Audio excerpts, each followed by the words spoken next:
Doctor صاحب ایک جگہ ایسی ہے کہ جدھر حکومت کی ضرورت نہیں ہوگی وہ ہے کراچی.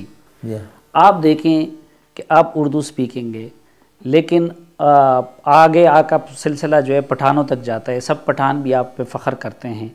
تو آپ جو کراچی میں مختلف وارنگ فیکشنز ہیں, جو پارٹیز ہیں, ایم کیو ایم ہے, این پی ہے, لیاری گینگ ہے, ان کے درمیان آپ ثالثی کیوں نہیں کر لیتے؟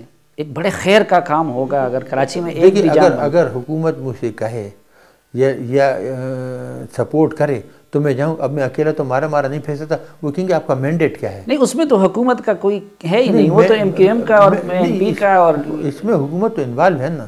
ایک جگہ حکومت پارٹی بنی, دونوں حکومت کی پارٹیاں ہیں, ایم کیو ایم بھی اور پی پی پی بھی. وہ لیاری گینگ ہو یا عزیز آباد ہو یا این پی کے ہوں, کٹی چوٹی پہاڑی ہو, کیا ہے وہ ہو, تو یہ سب جگہ تو آپس میں حکومت میں بھی ہو لڑ جھگڑ. لیکن ڈاکٹر صاحب اب یہی کہ الیکشن میں آپ کا کینڈیڈیٹ ایم کیو ایم کے خلاف بھی کھڑا ہوگا, ادھر مولانا فضل الرحمان کے خلاف کھڑا ہوگا, تو آپ کیا سمجھتے ہیں اس کے بعد پھر آپ کی یہ حیثیت مجروح نہیں ہو جائے گی؟ نہیں ہو جائے. دیکھیے آپ اس پہ تو نہیں ختم کر سکتے, کوئی اچھی بات کرنے سے رک جائیں. ڈاکٹر صاحب آپ محسن پاکستان ہیں, لیکن کچھ امپریشن لوگوں کا ایسا بھی ہے کہ ڈاکٹر صاحب اپنے محسنوں کو بھی بلا دیتے ہیں اور ان کے خلاف بولتے ہیں. جو ان کے محسن رہے ہیں, نواز شریف ہوں, مشرف ہوں, ان سب کے خلاف جو ہے آپ وقت پہ ان کے احسان قبول کے آپ ان کے خلاف بولتے ہیں. اس کو آپ کس طرح رسپونڈ کریں؟ مشرف کہاں سے میرے محسن ہو گئے؟ آپ ذرا مجھے بتا دیجئے کوئی تفصیل لکھ کے کہ مشرف کوئی میرے محسن تھے. مشرف صاحب تو مجھے سی آئی اے کو دے رہے تھے.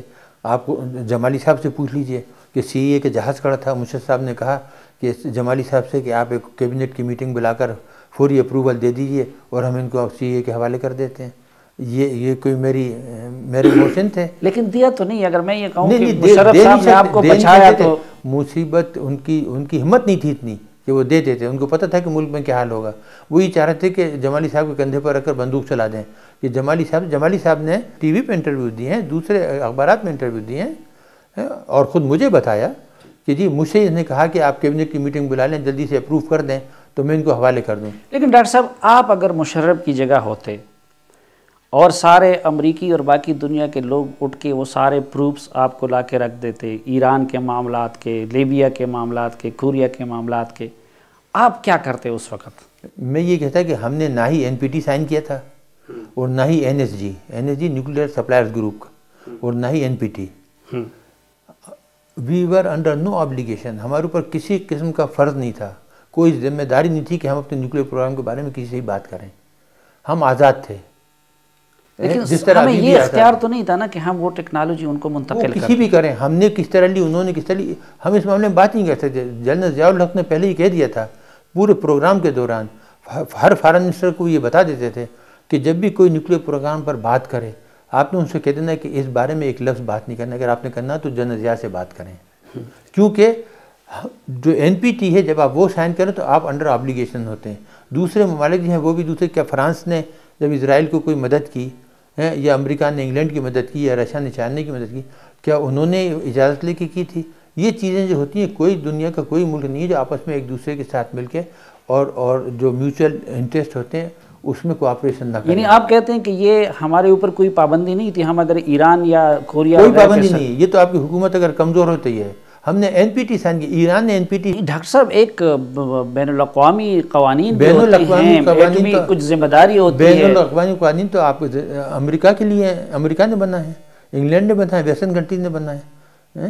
جو قانون ہے وہ آپ دیکھیے کہ این پی ٹی کے تحت اگر ہم نے این پی ٹی سائن نہیں کیا تو ہم کسی بھی آبلیگیشن. لیکن ڈاکٹر صاحب باہر دنیا میں اگر کوئی کرتا بھی ہے کوآپریشن یا باقی چیز تو وہ آپ کی ریاست کرتی ہے نا, کوئی انڈیویجول تو نہیں کرتا. پاکستان میں یہ کام کیا ریاست نہیں کیے تھے؟ آپ اس میں تو نہیں جائیے نا, پھر وہی بات ہو جاتی. پھر میں کہتا ہوں کہ میں نہیں چاہتا کہ ملک کے مفاد کو نقصان پہنچے, کہ میں زبان کھولوں اور پھر ملک کے مفاد کو نقصان پہنچے.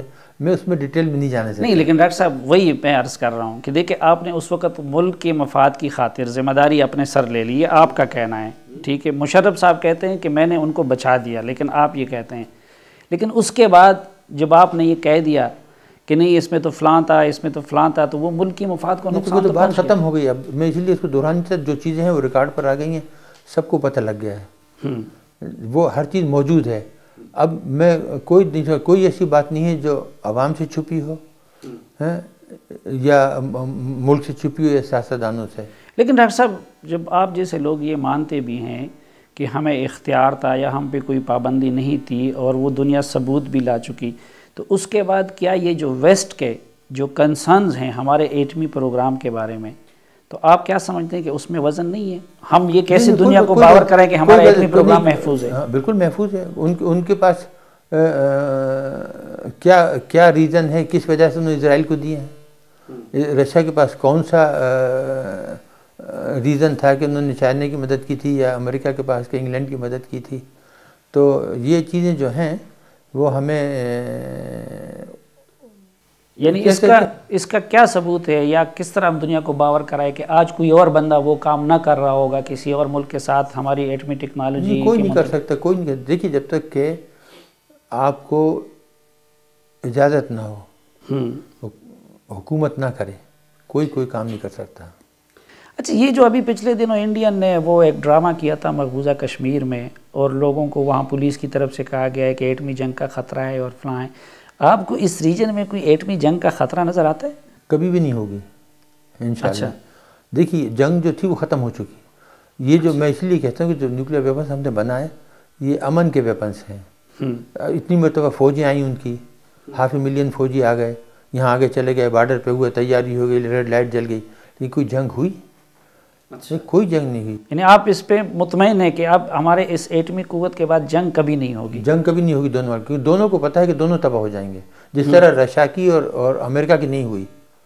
حالانکہ کتنے سخت پوائنٹ آئے، کیوبا کا بھی معاملہ آیا، ویتنام کا بھی معاملہ آیا، لیکن کہیں نیوکلیر ویپنس